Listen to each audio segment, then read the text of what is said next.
आप सभी का स्वागत है हमारे YouTube channel Eve Success Official में। दोस्तों, आज हम लोग वेन डायग्राम के कुछ प्रीवियस ईयर में आए हुए सवालों को देखने वाले हैं। दोस्तों, वेन डायग्राम के अंदर बहुत से तरीके का सवाल बनता है।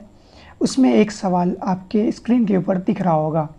दोस्तों, अभी के समय में जो एसएससी के अंदर या जितने भी एग्ज़ाम के अंदर वेन डायग्राम से सवाल आता है वो अब इजी नहीं आता, वो कुछ इस प्रकार का आता है। तो दोस्तों, ऐसे सवालों को कैसे हल करेंगे, चलिए देखते हैं। दोस्तों, पहला सवाल दिया गया है कि निम्नलिखित रेखाकृत में वृत्त द्वारा ग्रामवासी, वृत्त द्वारा मतलब सर्किल के द्वारा ग्रामवासी प्रदर्शित किए गए हैं। सर्किल के द्वारा किसी ग्रामवासी को जो है प्रदर्शित किया गया है। यहाँ हम लोग शॉर्ट में लिखते हैं ग्राम, से समझ जाएंगे ग्रामवासी। त्रिभुज द्वारा शिक्षित लोग, त्रिभुज के द्वारा शिक्षित लोग, त्रिभुज कहाँ है, ये त्रिभुज है, तो इसे किसे शिक्षित लोगों को प्रदर्शित किया गया है। अगर बात करें आयत द्वारा, तो रोजगार में लगे हुए लोग, ये जो आयत है, यहाँ आयत है, तो ये क्या है, ये रोजगार में लगे हुए लोग हैं। हम शॉर्ट में इससे समझ जाएंगे। अब देखिए क्वेश्चन क्या है, यहाँ पे क्वेश्चन बोल रहा है किस अंक द्वारा यह कथन प्रदर्शित किया गया है, कुछ शिक्षित ग्रामीण रोजगार में लगे हुए हैं। मतलब बोल रहा है कि कुछ शिक्षित यानी कुछ पढ़े लिखे लोग, ग्रामीण जो है वो ग्रामीण भी होने चाहिए, रोजगार में लगे हैं। सबसे पहले आपको देखना है कि कुछ बोला है ग्रामीण, ग्रामीण क्या है, सर्किल, शिक्षित क्या है, ये आपको मिल रहा है त्रिभुज, और यहाँ पे आयत जो है वो रोजगार का है। मतलब ऐसा नंबर जो तीनों को फुलफिल करे। तो दोस्तों, अगर हम यहाँ पे देखें सबसे पहले 5, तो 5 आयत में आ रहा है, सर्किल में आ रहा है, लेकिन त्रिभुज के अंदर नहीं आ रहा है। अगर 9 को देखें तो दोस्तों 9 भी त्रिभुज के अंदर आ रहा है, सॉरी त्रिभुज के अंदर नहीं आ रहा है, सर्किल में और आयत में आ रहा है। इसी तरह 3 और 8 भी क्या बोलते हैं, त्रिभुज से बाहर आ रहा है। तो आप जो देखेंगे वो देखेंगे 7, 4 और 6 को। अगर 6 को देखेंगे तो 6 जो है वो त्रिभुज में आ रहा है, सर्किल में भी आ रहा है, लेकिन आयत के अंदर नहीं आ रहा है। इसी तरह 7 भी है, जो है त्रिभुज में आ रहा है, सर्किल में भी आ रहा है, लेकिन आयत के अंदर नहीं आ रहा है। तो हमें दिख रहा है कि सिर्फ ऐसा एक ही संख्या है जो इन तीनों चीज़ों को फुलफिल कर रहा है, और वह है 4। तो दोस्तों ऑप्शन में देखेंगे 4 है, बिल्कुल है, ऑप्शन नंबर बी में हमें 4 दिख रहा है। तो हमारा जो आंसर होगा ऑप्शन नंबर बी हो जाएगा। चलिए देखते हैं अगले सवालों को। दोस्तों, यहाँ पर सवाल में दिया गया है कि निम्नलिखित आरेख को अध्ययन से पढ़िए, उन लोगों को ज्ञात कीजिए जो केवल एक भाषा बोलते हैं। यहाँ पे सीधा सीधी मतलब बोले तो हमें बोला गया है कि एक भाषा बोलने वाले यहाँ पे कितने लोग हैं या कौन कौन है।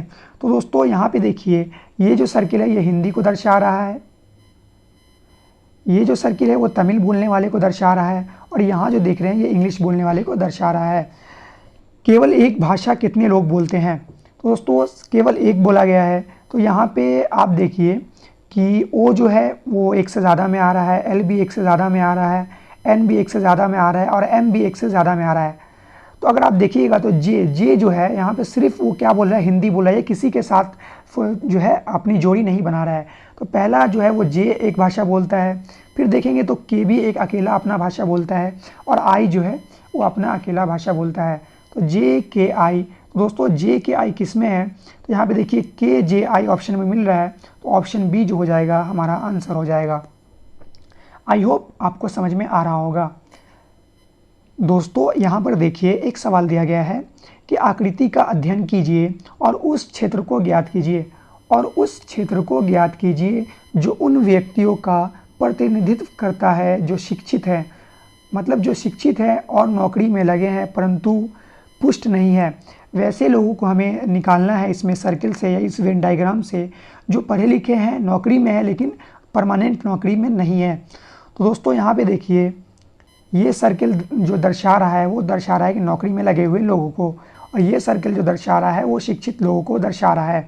अब यहाँ पे देखिए एक त्रिभुज अंदर में दिख रहा होगा, ये छोटा सा, ये दर्शा रहा है कि नौकरी में पुष्ट, मतलब नौकरी में जो परमानेंट है, जिनका जॉब कन्फर्म है, वैसे लोगों को दर्शा रहा है।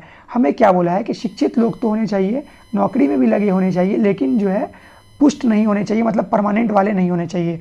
जैसे बोला परमानेंट वाले नहीं होने चाहिए, तो वैसे हम लोगों ने छोटा वाले त्रिभुज को क्या किया, छोड़ दिया। इसका हमें कोई काम नहीं है, आप इसे भूल जाइए। अब देखिए कि नौकरी में लगे और शिक्षित दोनों एक दूसरे को कैसे फुलफिल कर रहा है। तो दोस्तों यहाँ पे आप देखिए, मैं आपको दिखाता हूँ। अगर हम इसे मिटा दें तो बी और डी जो है, बी और डी इन दोनों को फुलफिल कर रहा है।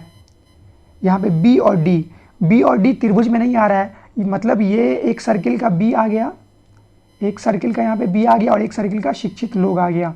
तो इस तरह जो हमारा आंसर होगा बी और डी होगा, क्योंकि ई जो आ रहा है वो ई त्रिभुज के अंदर आ रहा है, त्रिभुज के अंदर आ रहा है। त्रिभुज किसको दर्शा रहा है? जो नौकरी में पक्के लोग हैं। लेकिन हमें पक्के लोग नहीं चाहिए, हमें ऐसे लोग चाहिए जिनका जॉब कंफर्म ना हो। तो जॉब कंफर्म किनका नहीं है? बी का और डी का नहीं है, क्योंकि बी डी त्रिभुज के अंदर नहीं है। तो इस तरह ये इसका आंसर हो जाएगा, और इसका आंसर जो होगा बी और डी, ऑप्शन नंबर सी में हमें दिख रहा है बी और डी। आई होप ये सवाल आपको समझ में आया होगा। दोस्तों आई होप ये वीडियो आपको पसंद आया होगा। अगर वीडियो आपको पसंद आया है तो वीडियो को शेयर करें। अगर आप चैनल पर नए हैं तो चैनल को सब्सक्राइब करना ना भूलें।